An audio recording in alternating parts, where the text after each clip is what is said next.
Alors je vous préviens, je fais cette vidéo encore sur le coup de l'émotion. J'ai vu ma région brûler. J'ai vu des lieux où j'y passe un week-end sur deux partir en fumée. Tous mes amis proches ont tous été évacués avec leur famille, et certains même par 2 fois. Et à l'heure où je tourne cette vidéo, on ne sait même pas encore si leur maison est encore debout. Dans cette vidéo, je vais dénoncer les coupables. Parce que ce n'est pas la faute à pas de chance, ce n'est pas la faute au réchauffement climatique. Non, il y a des responsables, et il ne faut pas avoir peur de dire leur nom. Et également, je vais vous raconter le récit non officiel de ces incendies, notamment avec des informations qui n'ont pas été dites dans les médias traditionnels et qui vont sûrement être mises sous le tapis dans les semaines qui vont suivre. Accrochez-vous, ça a secoué.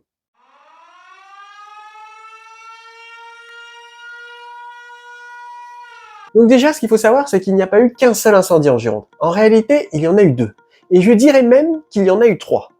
Pour commencer, il y a eu celui de Mérignac, qui a eu lieu le mardi 21 juillet, qui a été rapidement maîtrisé, mais où quand même 2 pompiers sont morts prisonniers à l'intérieur de leur véhicule au milieu des flammes. Il y a eu ensuite le fameux incendie de Somos, dont tout le monde a entendu parler, qui a eu lieu le mercredi 22 juillet, qui a été celui qui a couvert le plus de surface et qui s'est énormément approché de la ville de Bordeaux. Et il y a eu ensuite l'incendie de Biscarrosse, qui a eu lieu le 23 juillet, le jeudi 23 juillet, et qui va avoir son importance pour la suite, parce qu'il va nous permettre de comprendre comment ont réagi les pompiers lors de l'apparition de cet incendie, et comment fonctionne leur mécanisme de priorité vis-à-vis des incendies. Alors, qui est le responsable de ces incendies ? Déjà, un incendie est toujours multifactoriel pour qu'il puisse se développer. C'est-à-dire qu'il faut qu'il y ait plusieurs facteurs qui rentrent en concordance pour que l'incendie ait lieu. Donc, il n'y a pas qu'un seul responsable en réalité, il y en a plusieurs que l'on va dénoncer dans cette vidéo. Déjà, il faut qu'il y ait des conditions qui soient propices pour qu'il puisse se développer. Si les conditions ne sont pas propices, il va avoir beaucoup moins de chances de se développer. Il faut également qu'il y ait du combustible. S'il n'y a pas de combustible, l'incendie ne peut pas avoir lieu. Et il faut qu'il y ait la fameuse petite étincelle pour que l'incendie puisse démarrer. Vous le savez, 90% des incendies sont d'origine humaine, et ces incendies-là ne font pas exception à la règle. Concernant l'incendie de Mérignac, pour l'instant on n'en sait rien, l'enquête est encore en cours. Mais concernant l'incendie de Somos et concernant l'incendie de Biscarrosse, ça on sait d'où est-ce qu'ils viennent. Alors est-ce qu'ils sont criminels? Est-ce qu'ils ont été faits de façon intentionnelle? Eh bien en réalité pas du tout. L'incendie de Somos a eu lieu à cause de sous-traitants de Engie qui faisaient des travaux de débroussaillement. En fait, ils doivent débroussailler au pied des poteaux électriques pour justement éviter les incendies, ce qui est plutôt ironique. Et du coup, ces sous-traitants utilisaient un engin avec un engin de débroussaillement à lames. Et c'est les lames, en frottant contre les cailloux, qui ont provoqué des étincelles. Et ces étincelles ont ainsi mis le feu aux broussailles, créant ainsi un feu de broussailles qui s'est après propagé à la forêt. Et concernant l'incendie de Biscarrosse, il s'agit d'une camionnette de livraison qui a pris feu sur la route. Et d'ailleurs, je vous mets ici une image qui a été filmée de cette fameuse camionnette de livraison, qui a été filmée par son propriétaire, dégoûté de voir sa camionnette de livraison partir en fumée devant lui.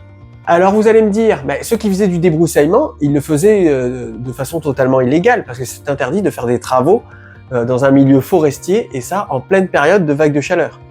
Eh bien, il faut savoir qu'ils étaient parfaitement dans les règles, car l'arrêté du 20 juillet, qui interdit justement de faire des travaux de débroussaillement proches de zones boisées, n'interdit de faire ces travaux que à partir de 13h. Or, cette petite étincelle qui a provoqué l'incendie, lui, a eu lieu plutôt le matin. Et du coup, ils étaient parfaitement dans les règles et respectaient parfaitement les arrêtés. Alors même s'il y a un petit peu de responsabilité individuelle dans cette histoire, les principaux coupables qui ont provoqué cet incendie, ce sont ceux qui font ces arrêtés.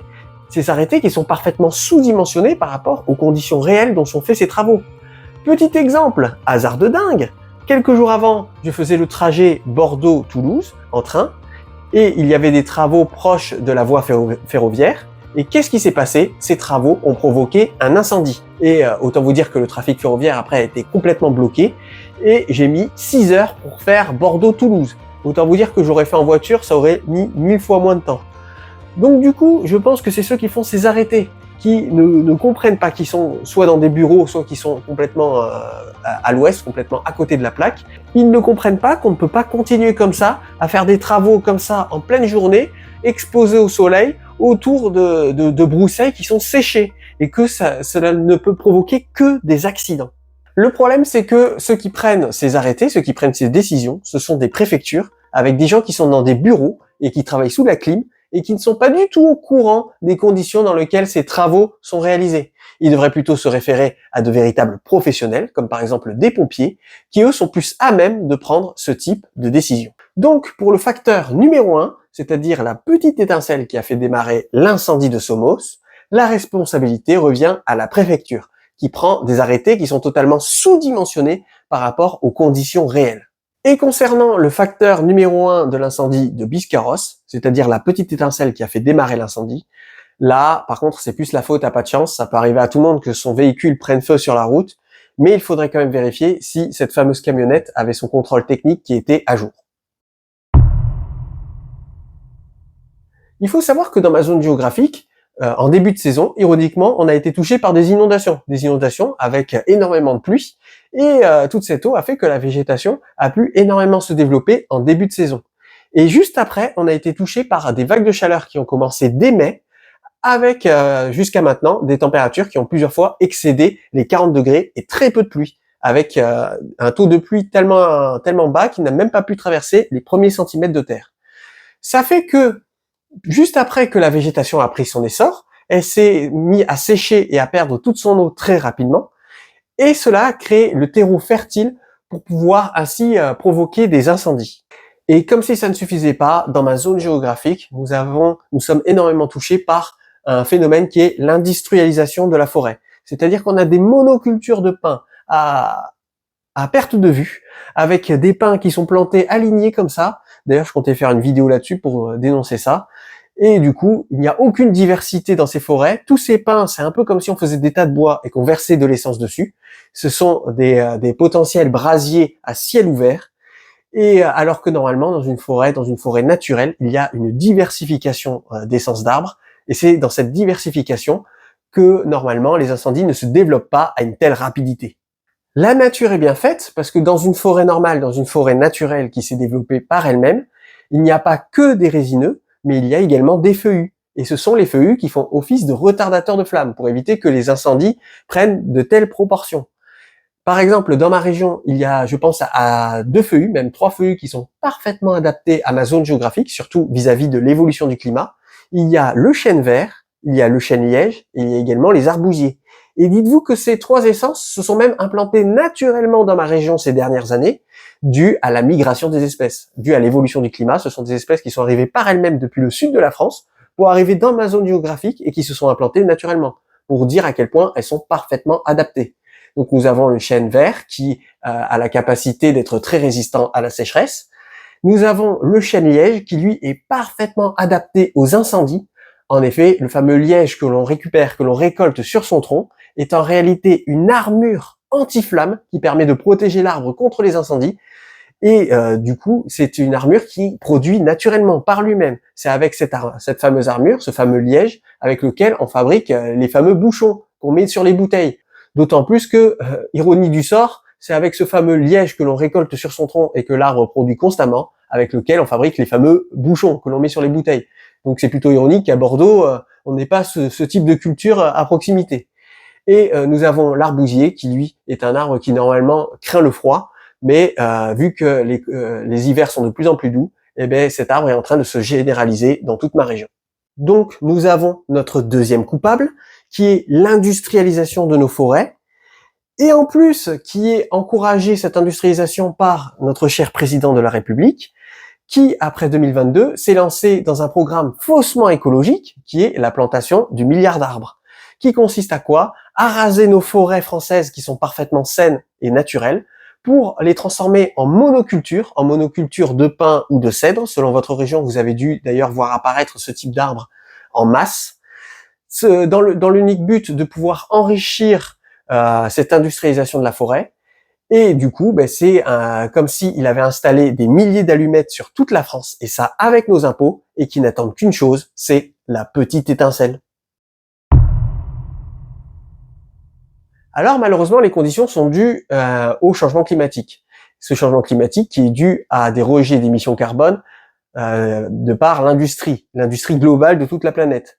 notamment par exemple Total qui s'est bien rincé sur nos fesses pendant le blocage du détroit d'Ormuz et qui en a profité pour faire d'énormes bénéfices sur le dos de tous les Français. Souvenez-vous, dans les années 90, ça fumait à tout va. Ça fumait dans les entreprises, devant la machine à café, ça fumait aussi dans les trains, ça fumait aussi dans les avions, ça fumait dans les voitures, ça jetait des tonnes de mégots par la fenêtre, et pourtant on n'avait pas des incendies pareils tous les 4 matins. C'est que les conditions ont radicalement changé depuis les années 90 à maintenant. Il y a toute l'industrie globale mondiale qui est responsable de ce changement climatique. Mais par contre, quand il va falloir payer pour tout ça, toutes ces pertes, et il va falloir payer cher, hein, il est hors de question que ce soit aux Français de payer, en plus de tout ce qu'ils ont perdu.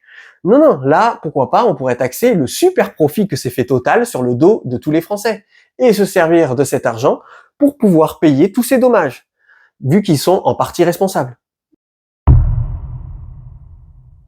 Donc vous le savez, l'incendie qui a provoqué le plus de dégâts, qui a brûlé le plus d'hectares, c'est l'incendie de Somos, qui a eu lieu, je le rappelle, le mercredi 22 juillet, c'est-à-dire le lendemain de l'incendie de Mérignac, qui a été rapidement maîtrisé, mais où malheureusement 2 sapeurs-pompiers sont morts, qui lui a eu lieu le mardi 21 juillet. Il faut savoir que dans l'ordre de priorité des pompiers, on s'occupe en priorité toujours des incendies naissants. C'est-à-dire que si tous les pompiers sont mobilisés sur un incendie, si jamais un incendie apparaît dans la même zone géographique, il faut s'occuper en priorité du nouvel incendie qui vient d'apparaître.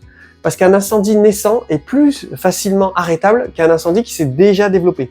Donc la grande majorité des moyens des pompiers vont se déporter sur le nouvel incendie naissant.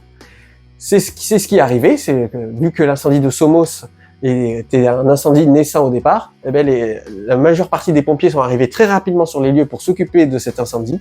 Mais en plus, je vous le rappelle, il y avait l'incendie de Biscarrosse qui lui est arrivé le lendemain. Comme je vous ai expliqué avec l'ordre des priorités, la majorité des pompiers sont partis s'occuper de l'incendie naissant de Biscarrosse, et du coup ça a été un facteur aggravant pour l'incendie de Somos qui s'est encore plus propagé. L'incendie de Somos s'est propagé vers la ville du Porge, porté par les vents, et du coup la première ville qui a été sérieusement menacée par cet incendie, c'est la ville du Porge, qui a été d'ailleurs évacuée. Ce qu'on ne vous a pas dit, c'est que toute la ville n'a pas été évacuée. Certains sont restés, vous connaissez, on est un peuple de Gaulois réfractaires, certains sont restés dans la ville pour se battre contre cet incendie et aider des pompiers. Et l'incendie, toujours porté par les vents, s'est propagé pour aller vers le Cap Ferret. La situation du Cap Ferret est très particulière car c'est une presqu'île. C'est une bande de terre qui s'enfonce vers l'océan. Et donc du coup, cet incendie allait transformer le Cap Ferret en une prison de la mort. C'est-à-dire que à partir du moment où l'incendie arrive vers le Cap Ferret, il pouvait potentiellement bloquer tous les accès. Et c'est pour ça que la presqu'île du Cap Ferret a été très rapidement évacuée. En majorité aussi par des moyens d'ailleurs maritimes. Car vu que l'incendie se rapprochait, la circulation devenait de plus en plus risquée. Après que le Cap Ferret ait totalement été évacué, certains habitants du Porge continuent à se battre aux côtés des pompiers pour pouvoir empêcher que leur ville entière parte en fumée. Et à partir du moment où l'incendie a commencé à s'approcher dangereusement du Cap Ferret, a commencé à montrer des signes qu'il risquait de s'engouffrer à l'intérieur du Cap Ferret, et bien là, les pompiers ont eu pour ordre de s'occuper en priorité de cet incendie-là et d'empêcher justement que cet incendie se propage dans cette presqu'île. Et si cet incendie se propageait dans cette presqu'île, cela pourrait provoquer d'importants dommages, vu que cela fermerait toutes les voies terrestres et que les seules voies qui seraient possibles pour pouvoir arrêter l'incendie, ça serait les voies maritimes et les voies aériennes. Les habitants du Porge ont vécu ça comme une trahison, que les pompiers ont reçu pour ordre de se déployer à l'embouchure du Cap Ferret pour empêcher que l'incendie s'engouffre dans le Cap Ferret, alors que eux, ils étaient encore en train de se battre pour protéger leur maison. Et ils sont d'ailleurs en train de porter plainte en accusant en fait le fait que ça soit des décisions qui ont été prises uniquement du fait que en fait sur le Cap Ferret, ce soit des villas de multimilliardaires. Attention, je ne remets pas en cause l'action des pompiers. Ils étaient en sous-nombre et vous allez voir dans cette vidéo que leur action a été totalement héroïque, avec un héroïsme qui dépasse entendement. Ils ont d'ailleurs été galvanisés du fait qu'ils aient perdu 2 de leurs membres et du coup, ils ne voulaient que leur rendre hommage et se battre du mieux qu'ils peuvent, et c'est ce qu'ils ont fait. Ils se sont battus du mieux qu'ils ont pu, et que malgré ça, l'incendie de Somos était incontrôlable. Mais il n'est pas impossible que des multimilliardaires ayant leur villa sur le Cap Ferret n'aient pas passé quelques coups de fil ayant entraîné cette prise de décision de devoir défendre l'entrée de cette presqu'île du Cap Ferret, malgré le fait que le Cap Ferret ait été totalement évacué et que l'incendie n'était pas encore suffisamment approché, laissant ainsi les habitants du Porge à leur triste sort. Je vous affiche ici le déroulé de l'incendie de Somos. C'est une animation qui a été réalisée par le compte X de Valatini, qui permet de retracer un peu comment s'est passé cet incendie sur une carte. Pour vous expliquer la légende, dès qu'une ville est barrée d'une croix, c'est qu'elle a été évacuée. Et quand vous voyez plein de traits qui circulent sur la carte, ça, ce sont les moyens aériens. Comme vous pouvez le constater, à partir du moment où les moyens aériens s'arrêtent, parce qu'en fait les moyens aériens ne peuvent pas s'occuper de l'incendie pendant la nuit, cela est beaucoup trop dangereux, cela pourrait provoquer des accidents comme par exemple déverser de l'eau ou déverser des produits sur des pompiers qui se situent en contrebas, où les pilotes peuvent se mettre en danger. Donc du coup les moyens aériens s'arrêtent de nuit, et comme vous pouvez le constater, dès que les moyens aériens s'arrêtent, l'incendie devient totalement incontrôlable et les pompiers qui sont sur place se retrouvent totalement dépassés par les événements. Et c'est systématique. Dès que les moyens aériens s'arrêtent, à chaque fois, comme vous pouvez le constater, l'incendie se propage de façon totalement incontrôlée. On voit bien que les pompiers n'ont malheureusement pas du tout la même puissance que les moyens aériens et que ce sont vraiment les moyens aériens qui ont un réel impact sur cet incendie. Et d'ailleurs, merci beaucoup aux entreprises américaines qui nous ont permis d'être informés en temps réel de ce qui se passait. Je pense notamment à Google, via Google Maps, où on voyait le déployer de l'incendie, les zones qui étaient touchées. Et je pense également à la NASA, qui nous informait également via des satellites de comment, en détectant les points chauds, de comment se propageait l'incendie. Parce qu'au niveau des informations françaises, les informations françaises étaient totalement médiocres. C'était nul. On était au courant de rien, malgré des chaînes d'infos qui étaient là-bas en continu. Jamais ils nous montraient de cartes, jamais ils nous expliquaient ce qui se passait, jamais ils nous expliquaient concrètement comment l'incendie se développait. C'est-à-dire que c'était constamment que des personnes qui étaient sur place et qui interviewaient les pompiers. Oui, vous galérez, monsieur, vous galérez. Et il y avait le pompier qui était là, oui, c'est l'enfer, on galère, c'est l'enfer. Oui, mais vous galérez comment sur une échelle de 1 à 5? Et les seules choses qui les intéressaient, c'était le Cap Ferret et c'était Bordeaux. Mais alors la campagne girondaise, là, ils s'en foutaient royalement. On en est arrivé au point où le maire de Bordeaux a été obligé d'intervenir pour leur dire d'arrêter de dire que Bordeaux était menacé. Au point qu'il y avait une vague de panique dans la ville et qu'ils étaient bombardés d'appels pour savoir s'ils devaient évacuer ou non. Donc voilà, le début de cet incendie a été une véritable catastrophe. Parce que je veux bien qu'ils évitent d'informer trop les gens pour éviter de créer des vents de panique, sauf que force est de constater qu'il y a eu quand même de la panique. Et puis je suis désolé, qu'est-ce qui leur empêchait de mettre une carte et de dire voilà, l'incendie se propage par là à cause des vents qui vont par là.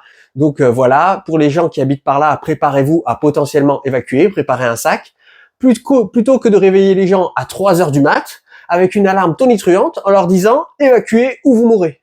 Parce qu'il ne faut pas oublier que la France est un pays de personnes âgées, avec des personnes qui sont à mobilité réduite ou parfois avec des personnes malentendantes. Donc il y a des personnes âgées qui étaient même pas au courant qu'il fallait évacuer, et également des petites mamies qui ont 80 ans, qui ont dû se réveiller en catastrophe pour pouvoir prendre la voiture en pleine nuit et foncer sur les routes pour se rendre au centre d'accueil le plus proche.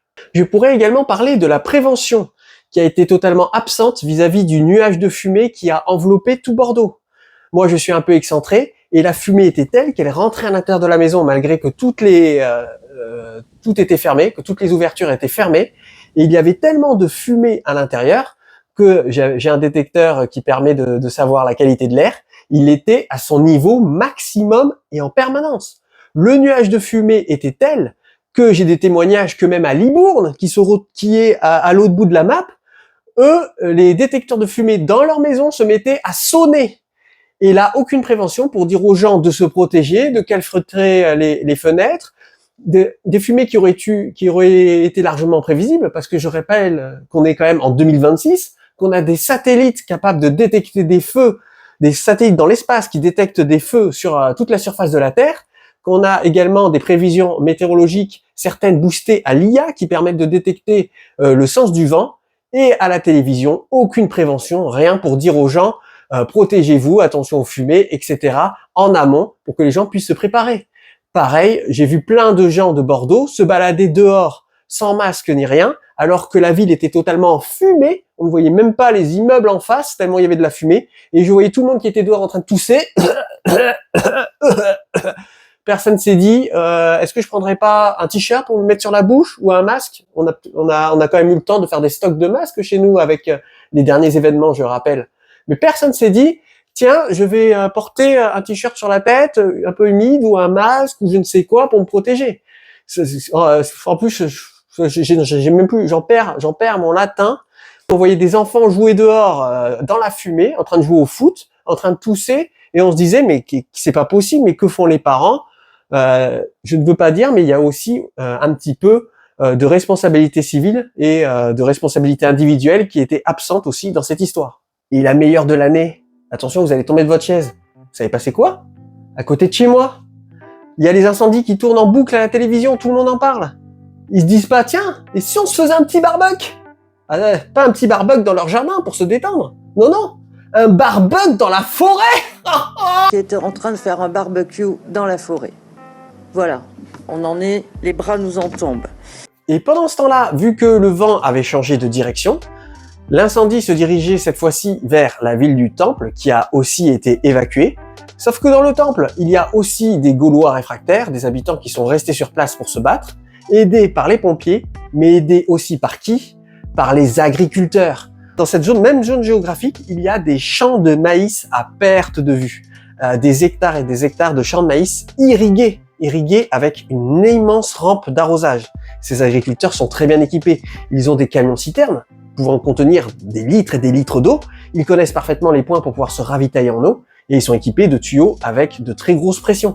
Et du coup, grâce à l'action conjointe du peuple français qui s'était réuni pour se battre, ils ont réussi à sauver en grande partie la ville du Temple. Nous ne souhaitons pas que les agriculteurs prennent d'initiatives individuelles. Nous ne souhaitons pas retrouver des tracteurs avec des tonnes à eau qui se promènent un peu partout. J'ai un ami très proche d'ailleurs qui habite là-bas et qui, aux dernières nouvelles, l'incendie s'est arrêté à seulement quelques mètres de sa maison. Mais c'était chaud et puis au moment où je vous parle, l'incendie n'est pas du tout terminé. Cet incendie est tellement grave qu'il a carrément créé un pyrocumulonimbus.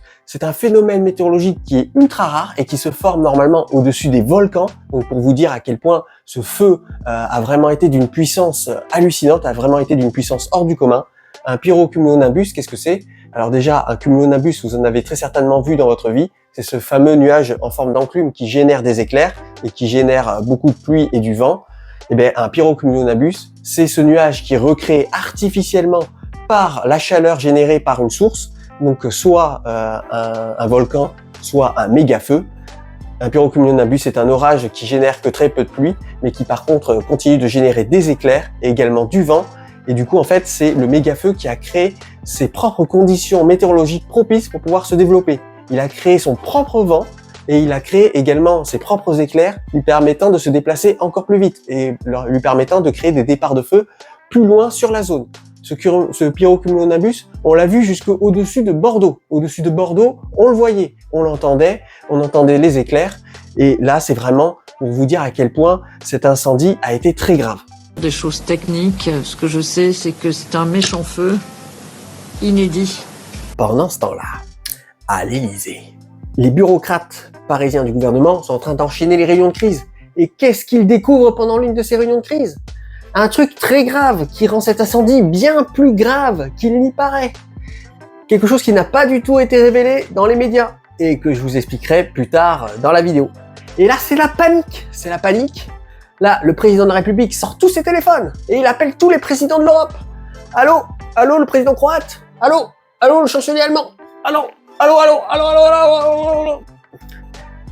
Sébastien Lecornu, lui, a développé une stratégie de com, une stratégie pour pouvoir lutter contre l'incendie, qui consiste à accélérer un projet qui a plusieurs années déjà d'ancienneté, qui est de transformer un avion militaire, le A400M, c'est un avion militaire capable de transporter des véhicules, et de le convertir en Canadair Wish.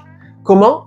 Ils prennent la soute de la 400M, ils mettent une cuve à l'intérieur, ils referment la soute, et voilà. Et à l'intérieur de cette cuve, tu peux mettre tous les produits que tu veux, notamment des retardateurs de flamme. Bon, en réalité, c'est bien plus compliqué que ça, mais c'est pour la blague. Du coup, Sébastien Lecornu, cet homme incroyable, pilote ce projet. Il pilote l'avion. Non, il pilote pas l'avion.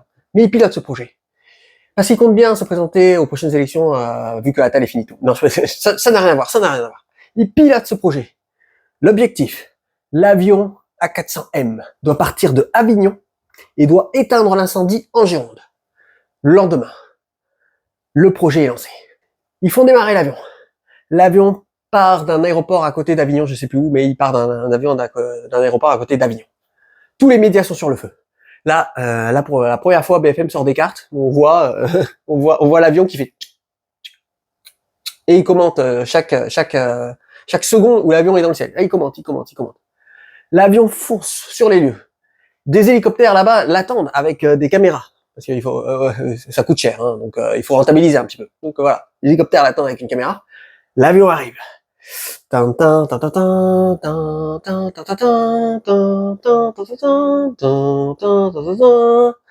Il arrive au-dessus de la Gironde. Et là, il lâche une nuée flamboyante d'un liquide rouge ultra puissant anti-flamme qui envahit tout le ciel. Il lâche le produit comme ça. Il a raté sa cible. Et après, il est reparti. Parce qu'il est obligé d'atterrir sur un aéroport spécialisé pour pouvoir l'accueillir.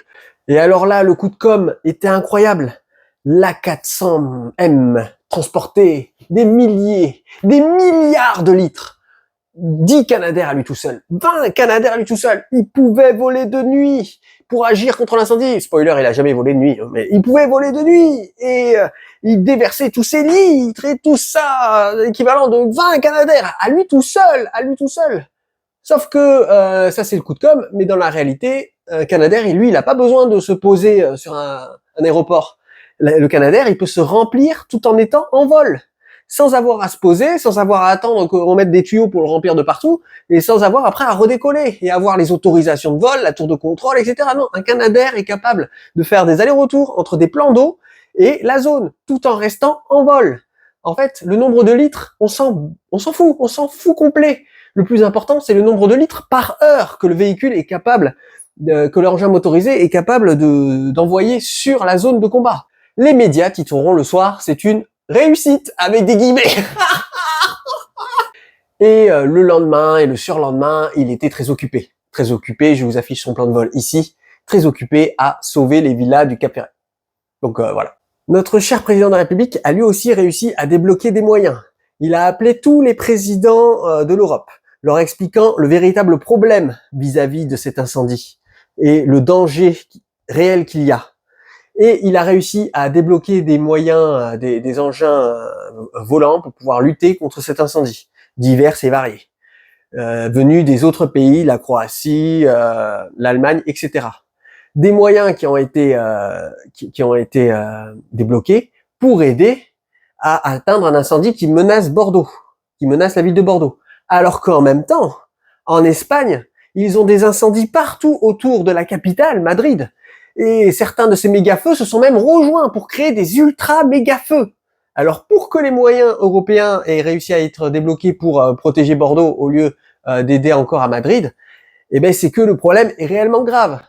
Et il envoie avec ça en instantané 1500 militaires pour aider les pompiers de la Gironde.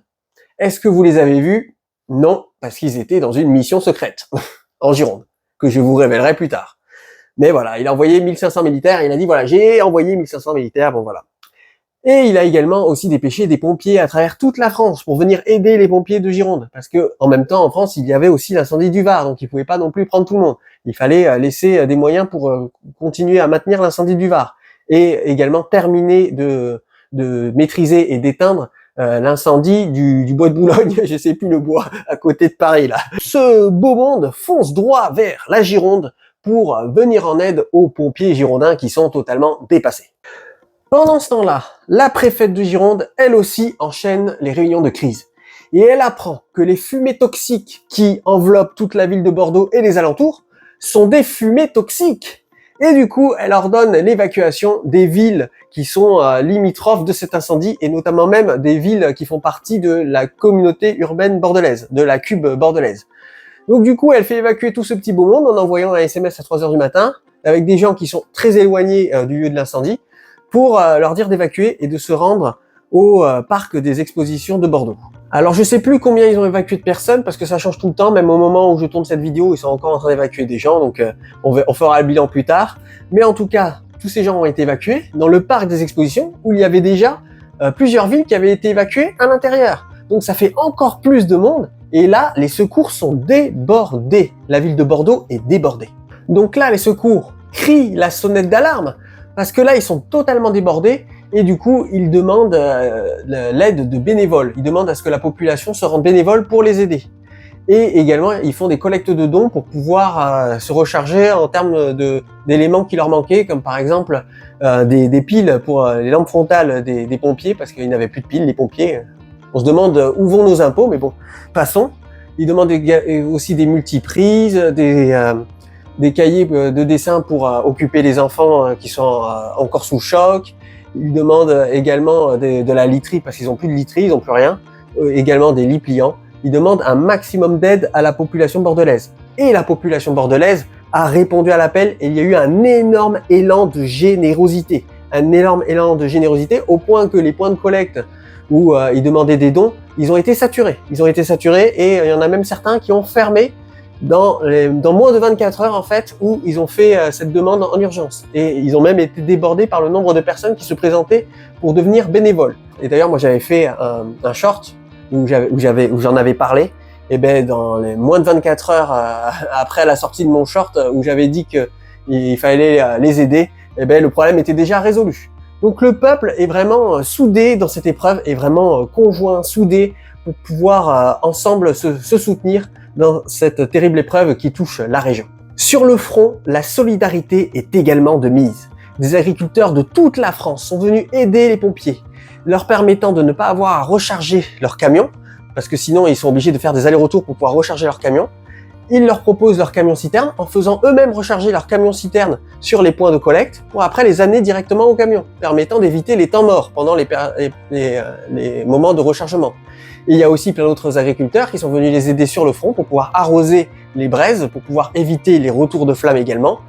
Et il y a également des chefs d'entreprise qui ont commencé à se mobiliser avec leurs employés, vu qu'ils étaient que leur entreprise était bloquée, était foutue, enfin pas foutue, mais en tout cas bloquée.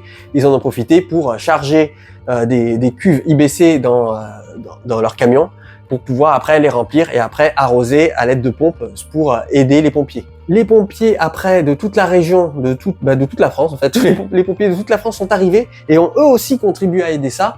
Et les agriculteurs qui connaissaient très bien les lieux ont permis à aider les pompiers à trouver des chemins forestiers parce que les pompiers qui viennent de l'autre bout de la France, ils connaissent pas par cœur la forêt girondaise.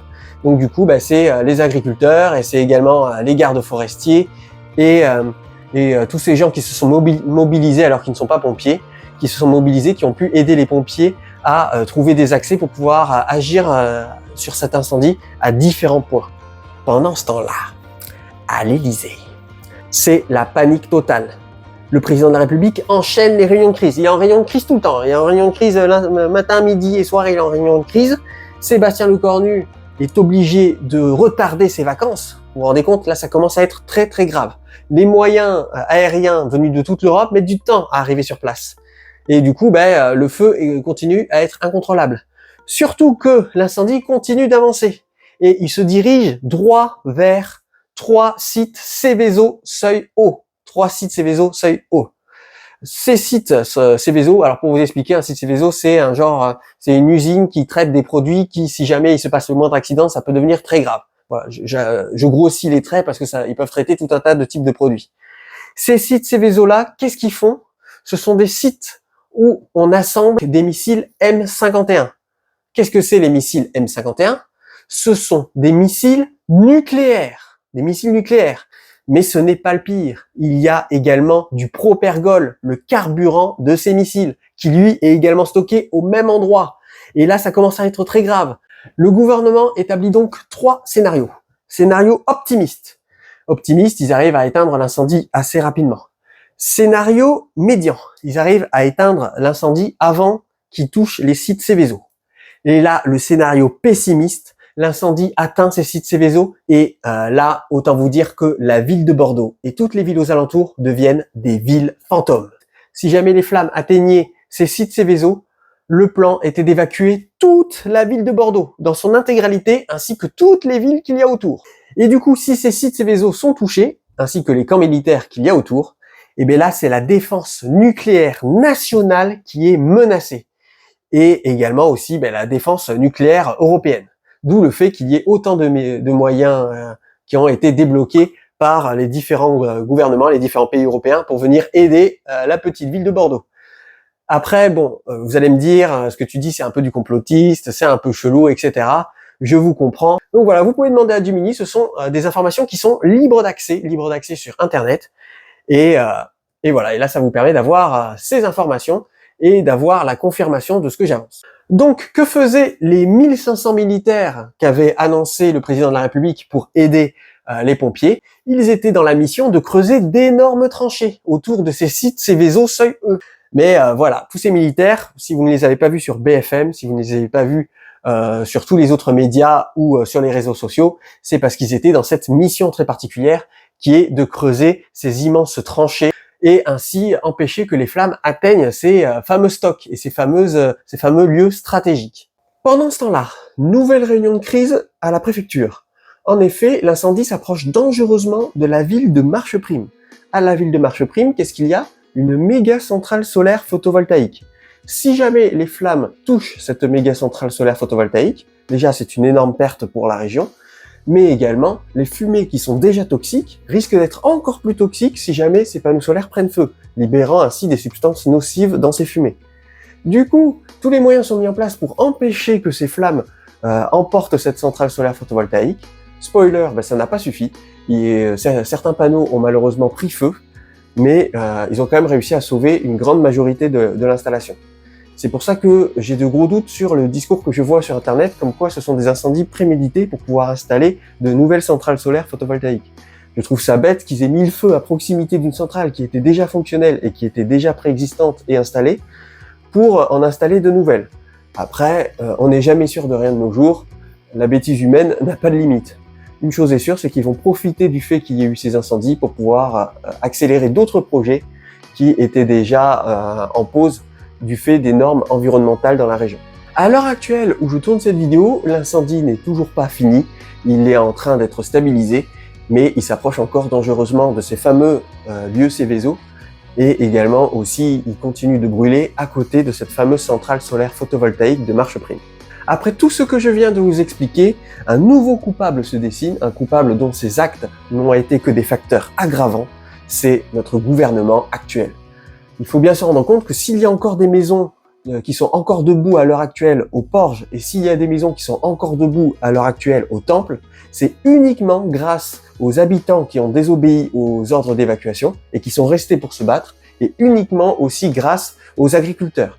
Les pompiers ont été largement dépassés par manque de moyens, les moyens aériens ont été nettement insuffisants, c'est l'entraide régionale, c'est l'entraide entre les gens du peuple, c'est l'entraide avec les agriculteurs qui sont tous venus pour soutenir les pompiers, et c'est également aussi l'entraide du peuple régional de la ville de Bordeaux, avec énormément de gens qui se sont portés volontaires pour aider les secours, pour secourir les secours, énormément de gens aussi qui ont donné, c'est-à-dire que dès que les secours ont commencé à être complètement dépassés dans le parc des expositions, tout de suite, la ville entière de Bordeaux s'est mobilisée, la ville de Bordeaux, mais également des alentours. Et après, par la suite, c'est la solidarité nationale et le peuple qui est venu de tous les coins de la France, avec des agriculteurs qui sont venus de tous les coins, pour venir aider sur les lieux. Et c'est ça qui a permis que cette catastrophe ne finisse pas en une catastrophe qui aurait pu être bien pire. Que les choses soient claires. Nous payons ce gouvernement pour gouverner. Quand on gouverne, qu'est-ce qu'on fait? On prévoit, on anticipe et on agit. C'est tout ce qu'on leur demande. Ce sont des choses qui n'ont pas été faites. En 2022, ces incendies ont déjà eu lieu. Là, les incendies ont eu lieu cette année et ces incendies vont se répéter dans les années suivantes au vu des conditions qui nous attendent. Dans les années suivantes, il y aura de nouveau ces incendies. Je vous le dis tout de suite. Et dans cette région. Je vous le dis tout de suite également. Et sûrement dans d'autres régions où on ne les attend pas. Comme par exemple du côté de Paris ou même peut-être probablement plus au nord. Donc là déjà, de se dire que ces incendies ont déjà eu lieu dans cette même zone géographique. Je vous mets ici d'ailleurs l'intervention du président de la République lorsqu'il est venu pour constater les choses. Si vous avez le temps, vous pouvez regarder cette vidéo que je vous affiche ici et je vous mets le lien en description de cette vidéo.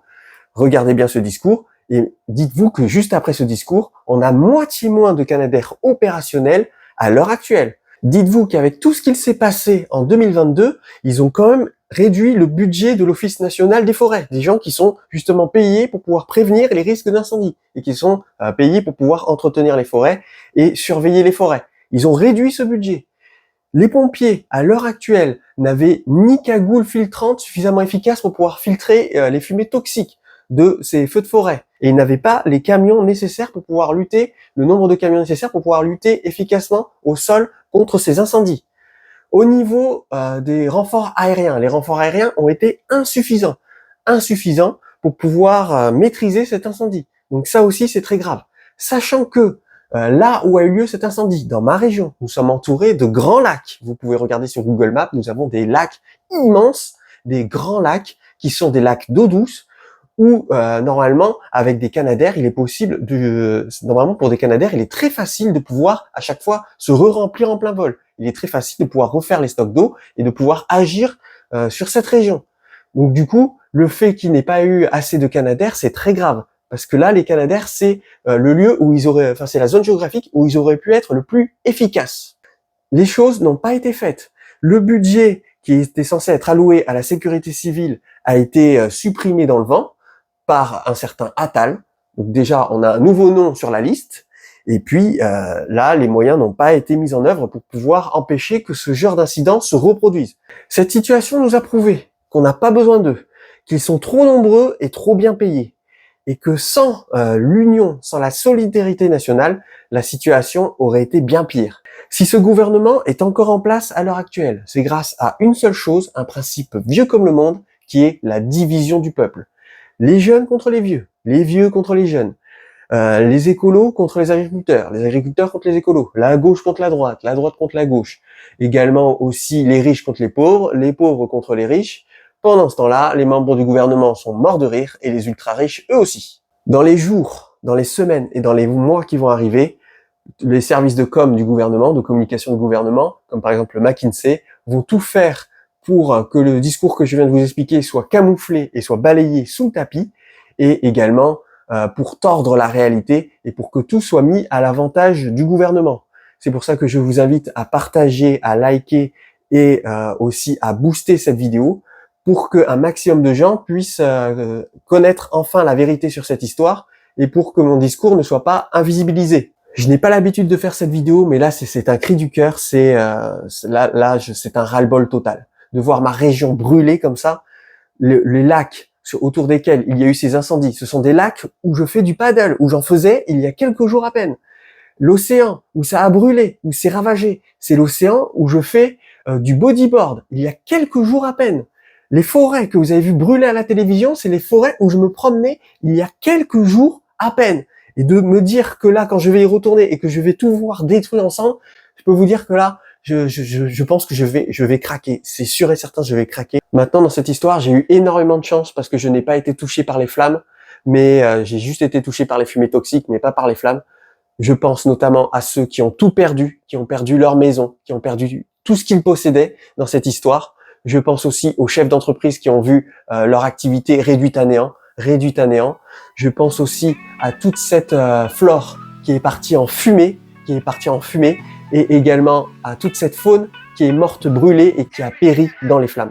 Merci énormément aux membres de la communauté qui permettent la survie de la chaîne en me soutenant financièrement, soit via le Tipeee, soit en cliquant sur le bouton rejoindre de la chaîne. Merci d'avoir regardé la vidéo jusqu'au bout, j'espère qu'elle vous a plu et on se retrouve pour une nouvelle vidéo la semaine prochaine.